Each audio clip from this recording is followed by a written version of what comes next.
आज कुरा गर्नेवाला छु एसडब्ल्यू को ड्राइभिङ सेक्टरको बारेमा। ड्राइभिङ सेक्टरमा ट्याक्सी, बस र ट्रक छ खास गरी। तर ट्याक्सी र बसको लागि अलिकति हाई लेभल जापानिज ल्याङ्ग्वेज भाषा चाहिने भएकोले अहिले त्यसलाई छोडौँ र अलिकति त्योभन्दा एन्फो जेएलबिटी एन्फो अथवा जेएफटी मात्रै पास गरेर पनि आउन मिल्ने सेक्टर भनेको लजिस्टिक ट्रक ड्राइभर, जुन बस र ट्याक्सीको तुलनामा थोरै सजिलो पनि हुन्छ। बस र ट्याक्सीमा day to day every minute कस्टमरसँग गफ गर्नुपर्ने हुन्छ, हाई लेभल जापानिज चाहियो। ट्रक अरू भने कस्तो भने तपाईँ एक ठाउँबाट अर्को ठाउँ सामान मात्रै लानु पर्यो भने, यानि कि लजिस्टिक जापानमा लजिस्टिक कम्पनीहरू अथवा कार्गो कम्पनी भनौँ न, सामान चाहिँ ढुवानी गर्ने ट्रक कम्पनी एकदम धेरै छ र गाडी पनि धेरै छ। तपाईँहरू जापानमा तपाईँको साथीहरू कोही जापान हुनुहुन्छ अथवा जापानमा बस्ने मान्छेहरू पनि अब त्यो स्टुडेन्ट फेरि त्यो लफडा सिउसिउ गर्ने फेरि दुई तलब सक्दिनँ म बरु 5 वर्ष 10 वर्ष काम गर्छु नेपाल मस्त पैसा कमाएर फर्किन्छु भन्न चाहनुहुन्छ भने एसडब्ल्यूको ड्राइभिङ सेक्टर जो जापानै बस्नुहुन्छ उहाँहरूको लागि राम्रो विकल्प हुनसक्छ। हुन त अब कतिले त्यो 4 वर्ष पढेपछि म किन काम गर्ने एसडब्ल्यू जाने भन्ने अलिकति इगो एटिट्युड पनि आउला। तर एउटा राम्रो सोचेर फ्युचर हेर्ने हो भने नराम्रो चाहिँ लाग्दैन। म अझै पर्सनली मैले हेर्दै गर्दाखेरि, किनकि अहिले सुचे गरेपछि नि डिपेन्ड ल्याउने मात्रै त त्यो बाहेक के छ र। लङ टर्म बस्नु पाउने भनिन्छ तर त्यसको नि अब पोसिबिलिटी र सर्टेनिटी कम हुँदैछ। त्यसले गर्दा यो एउटा बेस्ट सेक्टर हुनसक्छ र नेपाल विशेष गरेर नेपालबाट आउन चाहनेको लागि यो टोक्टे एसडब्ल्यूको सबैभन्दा धेरै सेलेरी पाउने सेक्टर हो। सेलेरी कति हुन्छ भन्नुहुन्छ होला तपाईँले जापानमै हेर्नुहुन्छ भन्दा ठुलो हेभी ट्रक जो 10 टनभन्दा माथिको ठुलो ट्रक हुन्छ नि, फुल स्केल ओगाता भन्छ, 10 टनभन्दा माथिको त्यो ट्रेला बाइक तलको होइन, जो जोडिएको हुँदैन, ट्रली जोडिएको हुँदैन, हेभी त्यस कुदाउने हो भने सेलेरी अहिले राम्रो देखिन्छ। लजिस्टिक फेरि अर्को लजिस्टिकमा टाढा टाढा जानुपर्ने हुन्छ। तपाईँले सबभन्दा पहिले तपाईँले फाइनल रिक्वायरमेन्टको कुरा गरौँ न होइन, जेएलबिटी एन्फो अथवा ए2 तपाईँको अनि नेपालको ड्राइभिङ लाइसेन्स हुनु पऱ्यो। तपाईँ जापान आउनुको लागि पास गरेको चाहियो अनि भाषा र स्किल टेस्ट पास गरेपछि तपाईँ जापान आउन सक्नुहुन्छ, भनौँ न अन गर्न सक्नुहुन्छ काम जापानमा। जापान आएपछि तपाईँले फेरि जापानको लाइसेन्स फुच्छु भनेको सानो सुरुमा तपाईँले नेपाल लाइसेन्स देखाएर भनौँ अथवा जापान आएर फेरि तपाईँ स्कुल ड्राइभिङ स्कुल गएर लाइसेन्स निकाल्नु पर्ने हुन्छ। जापानको लाइसेन्स निकालेपछि बल्ल तपाईँ अब जापानको रोडमा गाडी कुदाउनु इलिजिबल हुनुहुन्छ। तर के त तपाईँ आउनु बित्तिकै तपाईँलाई ठुलो ट्रक चढ्नु दिन्छ त नभए तपाईँले कोही लाइसेन्स तपाईँको ठुलो निकाल्नु, लाइसेन्सको क्याटेगोरी चाहिँ तपाईँ फुचु जानुहुन्छ, फुचुबाट फेरि बल्ल निटन्स्या अथवा युन्टन्स्या च्युगातामा जानुहुन्छ लाइसेन्स निकाल्नु, क्याटेगोरी छ। त्यसले गर्दाखेरि सेलरी चाहिँ दामी नै हो यो ड्राइभिङको। तर अलिकति प्रोसेसहरू हेर्ने हो भने केही समय चाहिँ लाग्न सक्छ। तपाईँलाई 6 महिना नेपालबाट आउनुभन्दा अगाडि 6 महिनाको लागि भिसा दिएको हुन्छ। जस्तो अरू सेक्टरमा आउनु तपाईँले डाइरेक्ट आएको भोलि या पछिबाट तपाईँलाई केही ट्रेनिङ दिएर काम सिकाउनु सक्छ। तर ड्राइभिङ त्यो कम्पनीले तपाईँलाई जसले ल्याउँछ उसले तपाईँलाई गाइड गर्छ, यहाँको ट्राफिक रुल्सहरू सिकाउँछ। किनभने जापानको ट्राफिक रुल्स एकदम कडा छ। नेपालमा छैन नि त बाटोमा याद फाइनतिर सकियो भन्ने हुँदैन। धेरै ट्राफिक रुल्सहरू, दुर्घटना कम गर्ने उपायहरू सिकाउँछ। त्यसले गर्दा केही समय लाग्न सक्छ,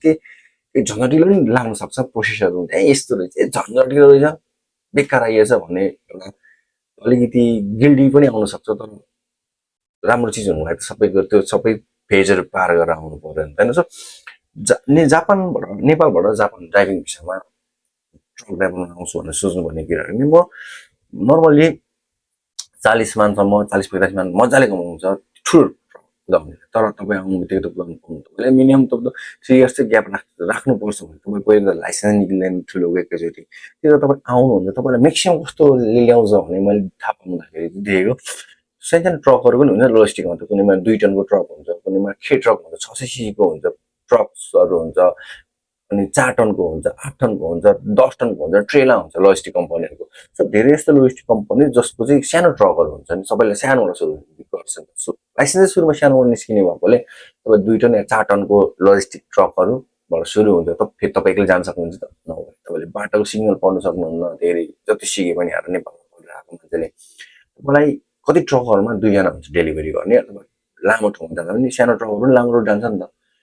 लामो रोड भन्दा 2-3 घन्टा गरेर जानु पर्यो। कुनै गाडीमा 2 जना ड्राइभर हुन्छ क्या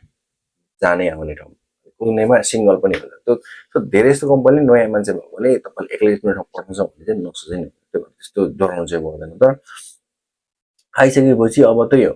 अलिक च्यालेन्जिङ चाहिँ के छ भने तपाईँले आफ्नो लाइसेन्स निकालेर गाडी चलाउन थाल्नु पऱ्यो क्या च्यालेन्जिङ के भन्छ समयमा गाडी डेलिभरी दिनु पऱ्यो होइन कहाँबाट कहाँ पुऱ्याउने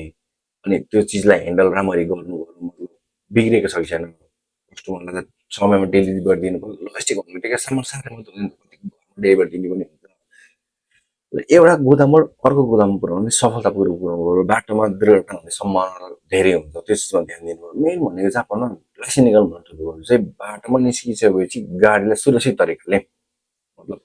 ट्राफिक रुल्सहरू फलो गर्नु पऱ्यो कि जस्तै यसमा अब तपाईँलाई अवसर धेरै छ क्या सानो ट्रक कुदाउनु तपाईँले मिनिमम अरू अरू एसडब्ल्यू सेक्टर जस्तो होइन नि 25-30 तपाईँले स्टार्टिङ स्यालेरी दिन्छ क्या यो सानो ट्रक कुदाउनेलाई पनि होइन किनभने ट्रक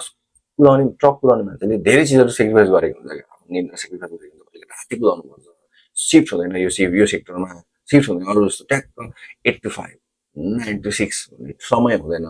कति बेला पनि जान सक्नुहुन्छ फर्किने टाइममा फर्किनु पाइँदैन होइन कहिलेकाहीँ दिउँसो ब्रेक बसेर 1 घन्टा मस्त जस्तो बस्नु पाइँदैन कुद्दै कुद्दै कुद्दै कहीँ 5 मिनट रोकेर खाना खाएर फेरि समयमा दिनुपर्ने हुन्छ किनकि यहाँ आफूभन्दा अलिक अरूको लागि काम गर्नु पर्यो त्यही भएर समय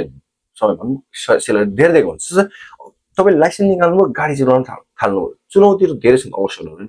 अवसर पनि धेरै छ चुनौती पनि धेरै छ कि सेक्टरमा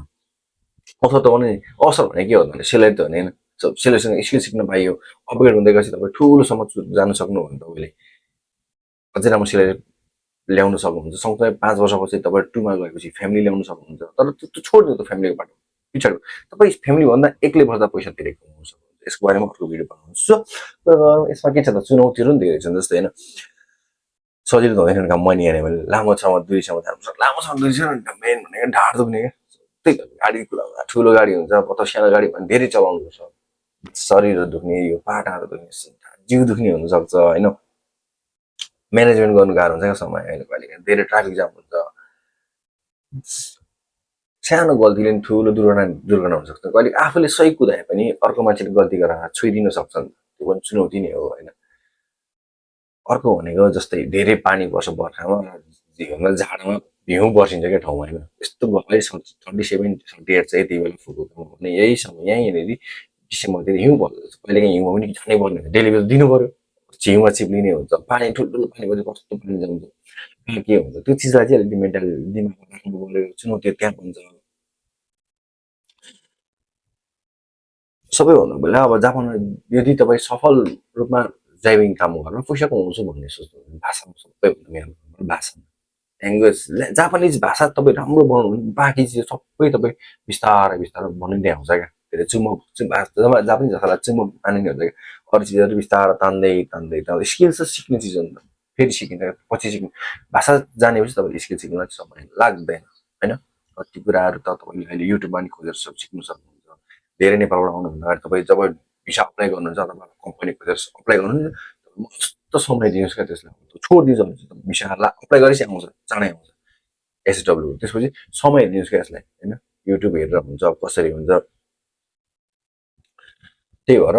जापानिज ड्राइभिङ सेक्टर अरूभन्दा राम्रो यस कारण छ क्या सेलेरी राम्रो छ फ्युचर राम्रो छ सबैभन्दा ठुलो कुरो पैसै त हो नि होइन पैसा धेरै कमाउनु सकियो भने त फ्युचर राम्रो मान्ने हो नि त नर्मल्ली होइन पैसैको लागि त काम गर्ने देश छोडेर विदेश त्यसले गर्दा भाषा बनाउनुहोस् अलिकति ट्रेनिङमा मिहिनेत गर्नुहोस् ढुक्कले आयो हुन्छ तर आउनुभन्दा अगाडि ध्यान दिनुपर्ने कुरा म 6 महिनापछि मैले लाइसेन्स निकाल्नु सकेन भने के हो सबैको डर यही त हो नि होइन मैले अगाडि नै भिडियो बनाइसकेको छु के हुन्छ स्कुल आउनुभन्दा अगाडि के प्रिपेयर गर्नुपर्छ भन्छु एउटा प्रिपेयर के गर्नुहोस् भने तपाईँ आउनुभन्दा अगाडि तपाईँ 6 महिनाको भित्र तपाईँमा सेलेरी कति दिन्छ दिँदैन लाइसेन्स निकाल्ने पिरियडसम्म लाइसेन्स निकाल्न सकिनँ भने मेरो भिसा के हुन्छ कम्पनी सपोर्ट गर्छ कि गर्दैन के गर्नुपर्छ मैले आउनुभन्दा अगाडि कन्ट्र्याक्ट साइन गर्नुभन्दा अगाडि अथवा तपाईँलाई इन्टरभ्यूमा मस्त यो चिज मस्ट सोध्नै होला है सोध्नु होला तपाईँले फेरि 6 महिनापछि तपाईँलाई प्रेसर हुन्छ क्या एकचोटि दुईचोटि फेल भएपछि प्रेसर हुन्छ प्रेसरमा झन् लाइसेन्स निकाल्नु गाह्रो हुन्छ सक्दिनँ भने तनाव हुन्छ खर्च गरेर आइसकेपछि फेरि फर्किनुपर्छ कि भन्ने होइन यसले गर्दा चाहिँ आउनुभन्दा अगाडि इन्टरभ्यू फेस गर्दै अथवा कन्सल्टेन्सी अथवा मेन जोसुकै होस् कन्ट्याक्ट गरेर मस्त हेरेर सोध्ने कुरा चाहिँ जे पनि सोध्नु नभुल्नु होला यति गरेर आउनुभयो भने तपाईँलाई तपाईँको जापानमा चाहिँ सहज हुनसक्छ थ्याङ्क यू फर वाचिङ